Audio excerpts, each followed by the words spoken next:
Halo guru hebat di mana saja berada. Salam dan bahagia.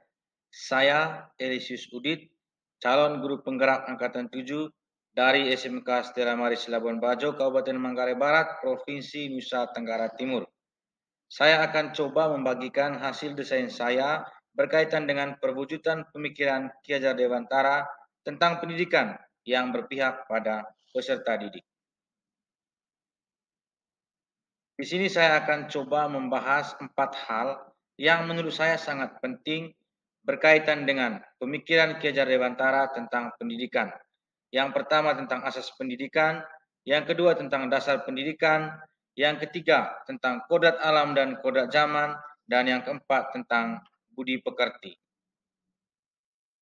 Yang pertama tentang asas pendidikan. Ada dua hal yang tidak dapat dipisahkan ketika kita berbicara tentang asas pendidikan, yaitu pengajaran dan pendidikan. Pengajaran dan pendidikan merupakan satu kesatuan. Pendidikan merupakan proses seorang guru menuntun peserta didik dengan segala kekuatan kodrat yang dimiliki peserta didik agar peserta didik mampu mencapai keselamatan dan kebahagiaan yang setinggi-tingginya, baik sebagai seorang manusia maupun sebagai anggota masyarakat. Sedangkan pengajaran merupakan proses seorang guru memberi ilmu atau berfaedah untuk kecakapan hidup anak secara lahir dan batin. Pendidikan dan pengajaran merupakan proses menuntun peserta didik untuk mempersiapkan dan menyediakan segala kepentingan hidupnya, baik dalam hidup masyarakat maupun dalam hidup berbudaya. Pengajaran dan pendidikan pada akhirnya harus memerdekakan seorang, yakni kesanggupan seseorang untuk hidup mandiri, tidak bergantung pada orang lain, hidup dengan kekuatannya sendiri, hidup di atas kaki sendiri. Peserta didik dapat mencapai kebahagiaan secara lahir dan batin melalui proses pendidikan dan pengajaran di sekolah. Yang kedua tentang dasar pendidikan. Tujuan dari pendidikan adalah menuntun seorang peserta didik dengan segala kodrat yang ada dalam dirinya untuk mencapai keselamatan dan kebahagiaan yang setinggi-tingginya. Itu artinya bahwa dalam proses pendidikan, guru hanya bertugas untuk menuntun seorang peserta didik agar bertumbuh dan berkembang sesuai kodratnya, bukan merubah peserta didik. Guru diibaratkan seperti seorang petani, sedangkan peserta didik sebagai sebuah benih tanaman. Bila benih ditanam pada tanah yang subur dengan sistem pengairan yang teratur dan mendapat sinar matahari, maka walaupun benih tanaman itu kurang baik, tetapi tanaman itu akan bertumbuh dengan baik karena ada perhatian dan perawatan dari si petani. Sebaliknya, meskipun benih tanaman yang disemai itu berkualitas, namun bila tumbuh di lahan yang kering dengan sistem pengairan yang tidak teratur dan kurang mendapat sinar matahari langsung serta kurang diperhatikan dan dirawat oleh petani, maka tanaman itu mungkin tumbuh tetapi tidak optimal. Dalam proses pendidikan, terutama dalam proses menuntun, guru selalu berada di depan untuk memberi contoh, guru selalu berada di tengah untuk menyemangati peserta didik, dan guru selalu berada di belakang untuk memberi dorongan.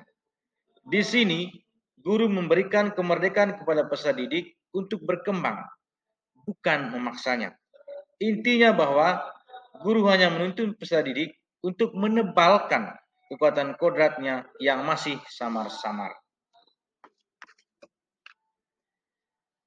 Yang keempat tentang kodrat keadaan. Berbicara tentang kodrat keadaan, berarti kita berbicara tentang kodrat alam dan kodrat zaman. Ki Hajar Dewantara menjelaskan bahwa dasar pendidikan adalah Ki Hajar Dewantara menjelaskan bahwa dasar pendidikan anak berhubungan dengan kodrat alam dan kodrat zaman. Kodrat alam berkaitan dengan sifat dan bentuk lingkungan di mana anak berada, sedangkan kodrat zaman berkaitan dengan isi dan irama. Dalam proses pendidikan, guru menuntun anak mencapai kekuatan kodratnya sesuai dengan alam dan zamannya. Berkaitan dengan kodrat alam, guru menuntut peserta didik untuk bertumbuh dan berkembang sesuai kodrat, minat, bakat, dan kekuatan-kekuatan bawahan lahirnya. Untuk konteks kodrat zaman, guru harus mampu menuntun anak-anak untuk memiliki keterampilan abad 21 sesuai tuntutan zaman saat ini, seperti berpikir kritis, kreatif, komunikatif, dan kolaboratif. Dalam proses pendidikan, kita tidak bisa menampik bahwa akan hadirnya pengaruh-pengaruh dari luar. Pengaruh itu tetap harus disaring dengan tetap mengutamakan kearifan lokal budaya Indonesia sendiri. Oleh karena itu, isi dan irama yang dimaksud oleh Ki Hajar Dewantara adalah muatan atau konten pengetahuan yang diadopsi itu sejatinya tidak bertentangan dengan nilai-nilai kemanusiaan dan konteks sosial budaya yang ada di Indonesia. Kekuatan sosial budaya Indonesia yang beragam dapat menjadi kekuatan kodrat alam dan kodrat zaman dalam mendidik, dalam menuntun kodrat alam dan kodrat zaman dari anak-anak. Yang berikut, budi pekerti. Budi pekerti atau watak atau karakter merupakan perpaduan antara gerak, pikiran, perasaan, dan kehendak atau kemauan sehingga menimbulkan tenaga. Budi pekerti juga dapat diartikan sebagai perpaduan antara cipta, karsa, sehingga menciptakan karya. Sekolah merupakan rumah kedua bagi seorang anak. Sebagai rumah kedua bagi seorang anak, guru di sekolah adalah orang tua bagi peserta didik. Sebagai orang tua peserta didik di sekolah, guru membantu peserta didik untuk mampu menyelaraskan pikiran, perasaan, kehendak, kemauan untuk menghasilkan tenaga. Artinya, guru harus mampu menuntun peserta didik untuk memiliki budi pekerti agar dapat mengelola hidupnya sendiri dan kehidupan bersama orang lain. Untuk itu, guru harus merasa dirinya sebagai orang tua peserta didik di sekolah agar mampu mendidik peserta didik seperti ayah dan ibu, mendidik anak-anaknya dengan ikhlas, penuh cinta dan kasih sayang demi kemuliaan anak-anaknya. Inilah yang dimaksudkan dengan guru berhamba pada murid. Artinya, guru mendidik anak-anak dengan ikhlas, dengan penuh cinta dan kasih sayang. Lalu bagaimana pemikiran Ki Hajar Dewantara ini diimplementasikan di sekolah? Di sekolah kami, SMK Stella Maris Labuan Bajo, coba mengimplementasikan pemikiran Ki Hajar Dewantara tentang pendidikan ini dalam beberapa kegiatan.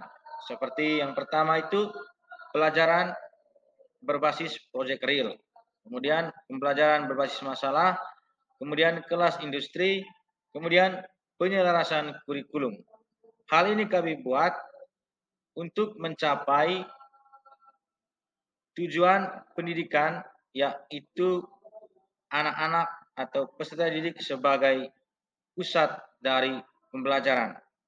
Hal ini kami buat juga untuk bagaimana menciptakan atau melahirkan peserta didik yang belajar pada dunia nyata, terutama dunia kerja mereka nantinya.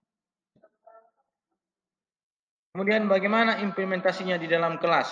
Ya, hal ini saya buat dengan merancang modul pembelajaran sesuai kebutuhan peserta didik, kemudian memberi ruang yang seluas-luasnya bagi peserta didik untuk aktif dalam pembelajaran, membentuk kelompok belajar, dan membuat evaluasi dan refleksi secara bersama-sama. Hal ini dibuat dengan maksud agar peserta didik betul menjadi subjek utama dari proses pembelajaran.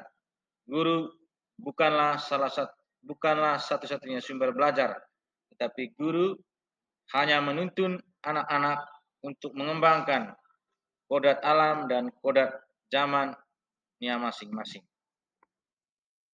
Lalu hal ini juga kami implementasikan dalam kegiatan ekstrakurikuler. Ada banyak kegiatan ekstrakurikuler yang dilaksanakan di sekolah untuk mengasah keterampilan anak-anak, terutama untuk membentuk budi pekertinya. Lalu apa tantangan dan solusi? Ya, sejauh ini kami melihat bahwa salah satu tantangan dalam mewujudkan pemikiran Ki Hajar Dewantara tentang pendidikan itu adalah pihak sekolah belum secara kontinu menjalin kerjasama dengan orang tua wali peserta didik dalam mendampingi peserta didik untuk mengarahkan mereka mengembangkan diri, bakat dan minatnya masing-masing, serta pembentukan budaya dan karakter dirinya. Sekolah melakukan komunikasi sebagai solusi.